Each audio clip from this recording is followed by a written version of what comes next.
Bakbakan ng fans ng kampo ni Kim at Janine, inawat at sinermonan ni Direk Jojo Sagin.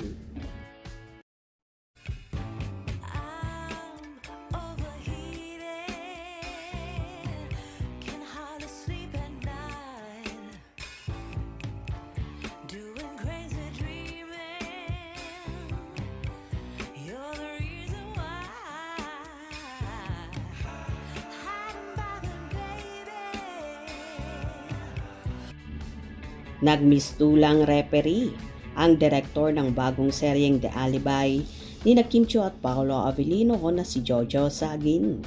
Ito ay kaugnay sa bakbaka ng umano'y Kim Pao Fanay versus supporters daw ni Janine Gutierrez. May kinalaman ito sa pagbida ng ilang mga fan ni Janine sa kanilang idolo na mas magaganda ang project na ibinibigay ng kapamilya kaysa kay Kim Chiu. Sinasabi sa thread ng bakbaka na mas paboritong bigyan ng acting challenging project si Nini o Janine kaysa kay Kim. Mas maraming trabaho si Kim kaysa kay Janine. Dumepensa naman ang mga solid ni Kim at ng Kim Pao.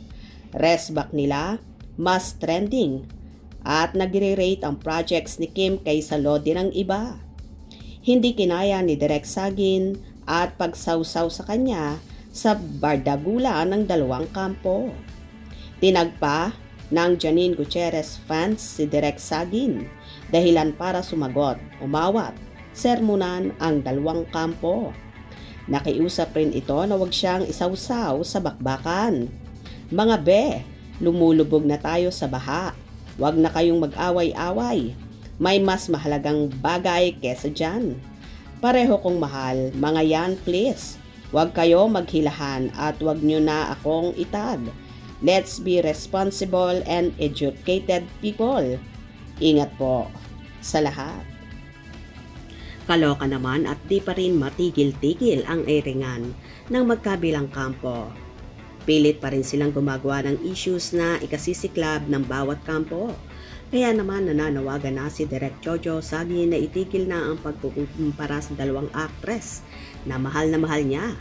Isa kasi si Direk Jojo Sagin sa naging director ng hit seryeng ginawa ni Janine Gutierrez, ang Dirty Linen, at naging director din siya sa hit serye naman ni Kim Chiu at Paolo Avellino, ang Linlang. Kaya nasasaktan si Direk sa mga ginagawa ng mga fans na ito na pilit pinagsasabong sina Janine at Kim. Samantala kung tutuusin ay wala namang issue talaga ang dalawa. Mga supporters lang ang gumagawa ng ikaiinit ng bawat partido. Siyempre kapag nagsimula ang kampo ni Janine, hindi rin papayag at patatalo ang kampo ni Kimi at talagang re-resback sila. Kaya naman riot ang nagiging kinakalabasan nito. Tama naman si Direk, itigil na itong ganitong issue dahil hindi nakakatulong.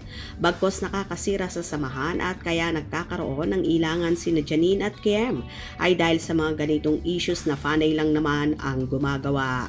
Itigil na po natin ito, maging happy na lang tayo para sa dalawang artista at move forward na lang po ang lahat. Dahil pare-pareho na silang masaya sa buhay pag-ibig nila at mga karera. Gets nyo ba? Hope you enjoyed. Please subscribe for more info.